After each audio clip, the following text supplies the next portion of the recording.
औद्योगिक विकास में एक बड़ी उपलब्धि हासिल करने के बावजूद हरियाणा मुख्य रूप से कृषि प्रधान राज्य है। वहीं राज्य में अधिकांश आबादी कृषि से जुड़ी हुई है। वहीं मनोहर सरकार के नेतृत्व में हरियाणा प्रदेश कृषि के क्षेत्र में एक नई पहल की ओर अग्रसर हो रही है, ताकि किसानों को अधिक से अधिक लाभ सुनिश्चित हो सके। हरियाणा की मनोहर सरकार के कुशल नेतृत्व में हरियाणा प्रदेश कृषि के क्षेत्र में विकसित होता जा रहा है, क्योंकि मनोहर सरकार किसानों के लिए हर सुविधा प्रदान कर रही है, ताकि प्रदेश के किसान खुशहाल और समृद्ध हो सके। इसी कड़ी में हरियाणा सरकार धान उत्पादक किसानों के लिए एक प्रभावी तकनीक शुरू की है और राज्य में जल संरक्षण को बढ़ावा दे रही है, जिसमें धान की सीधी बिजाई तकनीक DSR अपनी तरह का एक और पहला प्रोत्साहित प्रेरित अभियान है।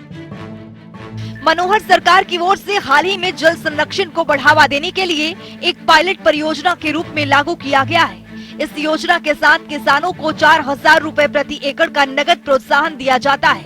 वहीं कृषि एवं किसान कल्याण विभाग के विशेषज्ञों की निगरानी में हरियाणा के 12 धान उत्पादक जिलों के किसान वर्तमान धान की खेती के मौसम में इस तकनीक के माध्यम से धान उगाएंगे और हरियाणा के कुछ धान उत्पादक इलाकों में बीज बोकर धान की पनीरी तैयार करके इसकी रोपाई करना पहले से ही प्रचलित है। वहीं सरकार धान की खेती के वैकल्पिक तरीकों को बढ़ावा दे रही है, जिससे राज्य में जल संरक्षण अभियान को बढ़ावा मिले और किसानों को भी इसका लाभ मिले।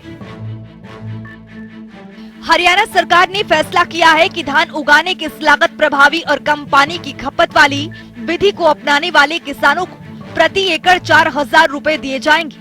इस योजना को चुनने वाला हर एक किसान DSR तकनीक का उपयोग करके फसल उगा सकता है और प्रोत्साहन के लिए पंजीकरण करने के लिए उनके लिए क्षेत्र की कोई सीमा नहीं है। पारंपरिक धान रोपाई विधि में मेहनत और पानी अधिक लगता है, जबकि DSR को पारंपरिक विधि की तरह मेहनत और पानी की आवश्यकता नहीं होती है और ये पानी की खपत और उत्पादन लागत को 15 से 20% तक कम कर सकता है। इसके साथ ही मुख्यमंत्री मनोहर लाल ने इस योजना पर कहा कि धान की खेती के माध्यम से अपनी आजीविका कमाने वाले हजारों किसानों को प्रोत्साहित और सहयोग देने के लिए ये राज्य में एक और नई अनूठी पहल है। उन्होंने ये भी कहा कि वित्तीय मदद से DSR तकनीक किसानों को फसल विविधीकरण के लिए प्रेरित करने, धान की खेती के साथ क्षेत्र को कम करने और पर्यावरण के अनुकूल खेती तकनीकों के लिए प्रेरित करने के लिए हरियाणा सरकार का एक और बड़ा निर्णय है। प्रोत्साहन आधारित योजना अंबाला, यमुनानगर, करनाल, कुरुक्षेत्र, कैथल, पानीपत, जींद, सोनीपत, फतेहाबाद, सिरसा, रोहतक और हिसार सहित 12 जिलों में लागू की जाएगी। वहीं विशेषज्ञों के अनुसार बासमती धान को भी गैर पोखर परिस्थितियों में DSR के रूप में उगाया जा सकता है और इसे धान उगाने के लिए उपयुक्त लगभग सभी तरह की मिट्टी में किया जा सकता है। जनता टीवी के लिए चंडीगढ़ से पवन सिवर की रिपोर्ट।